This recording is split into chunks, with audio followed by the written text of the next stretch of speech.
So coming off of the previous episode, we saw the hit that was placed by the gun devil on the public safety being carried out. We saw a lot of characters die in that sequence. Aki, however, got by with just getting slashed by Katana Man, and that's where this episode picks up with us seeing him recovering in the hospital. And Denji and Power are there with him, but Aki asks them, like, who survived? And they tell him that Kobeni and the guy with the glasses did. The guy with the glasses is Madoka, who we saw turn in his resignation at the end of the previous episode because of, everything that went down. And this is where Aki realizes that Himeno did in fact die. We saw that she gave essentially like her entire life or body to the ghost devil in order to protect Aki. So this is already destroying Aki. Then he goes on to find out from his cursed sword, from the contract that he made with the cursed devil, that he only has 2 years left to live. And this is because of him using the sword. That's like a stipulation from it. It drains your lifespan. And in Aki's defense, he did use it properly. Like, he cleanly defeated Katana Man with it, like piercing him 3 times, and then it like activates the prerequisite for the cursed devil to just kill you. But unfortunately, the cursed devil had Sawatari with him and she revived him. But if it wasn't for that, he would have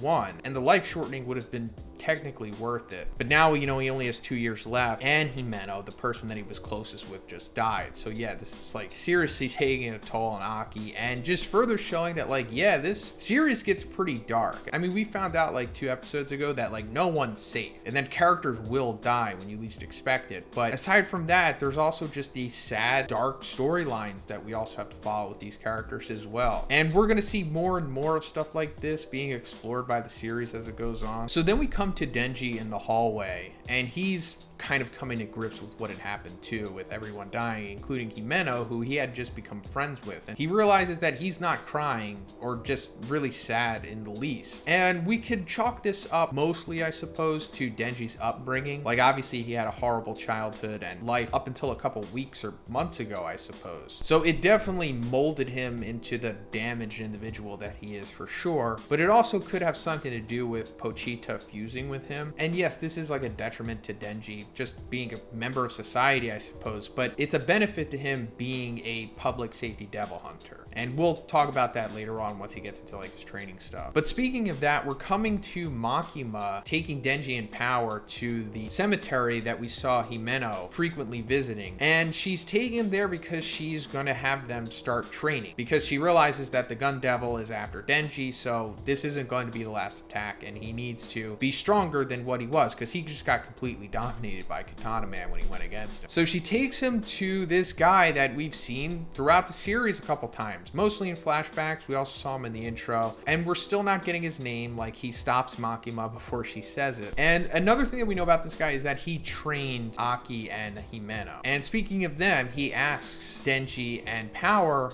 a few questions like, hey, are you doing this for revenge? Are you upset when your teammates die? And it's like, are you on the side of the humans or the devils? And they give him like, Denji and Power unempathetic answers, which he's totally on board with, because like I said, he's kind of relating this to Aki and Himeno. Himeno was very upset at the death of her teammates. As we talked about, she used to frequent this cemetery, to visit them. And Aki, on the other hand, is in it for revenge. But what this guy is looking for is essentially just unhinged lunatics that can take on these devils, no strings attached, which he essentially is getting with Power and Denji here. And this goes back to what he had told Himeno, who then told Aki about, the devil hunters with the screw loose, or the crazy ones, are the best ones because the devils themselves will fear them. So then he goes on to grab Denji and Power and tells them that like he loves booze, women, and killing devils. And then he one arm lifts them and then snaps their necks this way. So it's like, yeah, this guy is ridiculously strong for a human. Definitely the strongest human we've seen in the series so far. And it is possible that this guy has like a contract with the devil that's making him this strong. But what he says a little later about how he's been strong since he was a kid and always used to break his toys because of it or whatever, I assume he's just like a genetic freak. Then he starts his training with them, and he reveals that he's the best devil hunter and that only the strongest devils are able to kill him, essentially. So naturally, if they get close to killing him or straight up kill him, then that means that he will have trained them to become essentially the strongest devils. And as soon as Denji comes at him, he just instantly kills him, like machine gun knifes him in the chest, and then easily evades Power's strike and then just cuts her as well. So it's like, yeah, this guy is no joke. He's ridiculously fast and powerful, and his reflexes are on another level. And it also shows that this training is going to be super brutal. You know, considering that they are immortal, essentially, he can just take his liberties and just continuously kill them like this,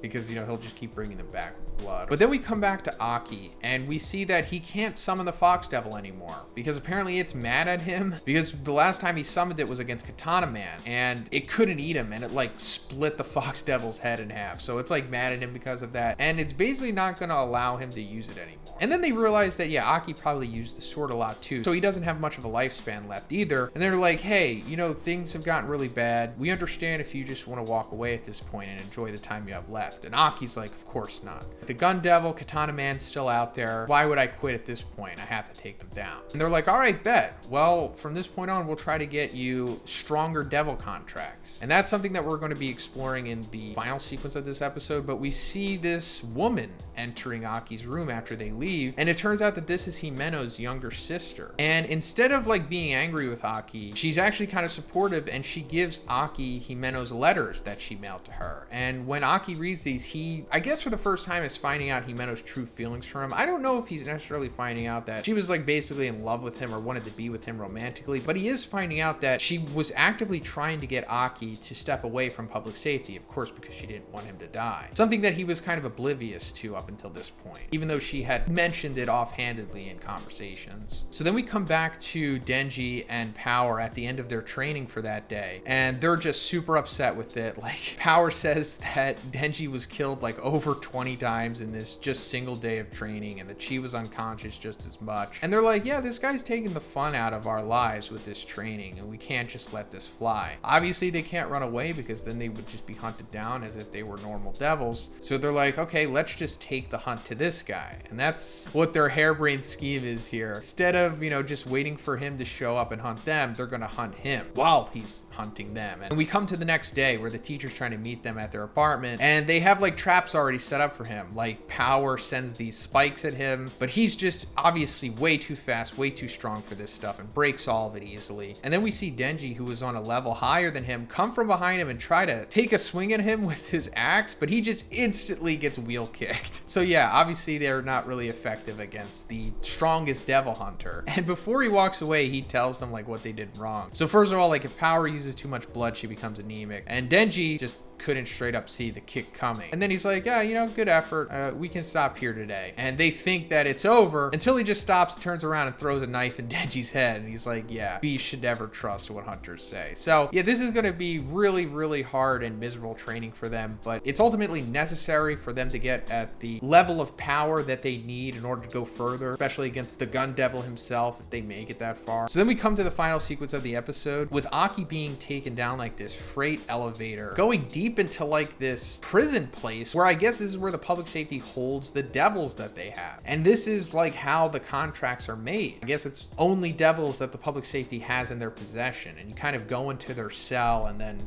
make the contract that way. And we find out that they're taking Aki to the future devil, and that there are only 2 people in public safety that have contracts with it. One had to give up half of their lifespan, and the other gave both their eyes with their sense of taste and smell. So that's pretty crazy. Those are like the biggest contracts that we've seen or heard about so far. I mean, aside from Himeno giving her entire life to the ghost devil to save Aki, that's different. I'm saying like base level contracts, these are the most severe ones. So the future devil's no joke. And considering that he's called the future devil, we can assume that his powers has something to do with that. Don't think so much like time traveling to the future, but like the other application of what a future manga ability would be. But yeah, that's where the episode ends, and apparently Aki is going to make a contract with this thing, and you know, in the next episode we'll find out what the contract is exactly and what abilities he's going to gain. But that's pretty much it for this one, guys. If you liked the video, please give it a like, and please subscribe if you haven't already. Have a great day. I'll see you in the next one.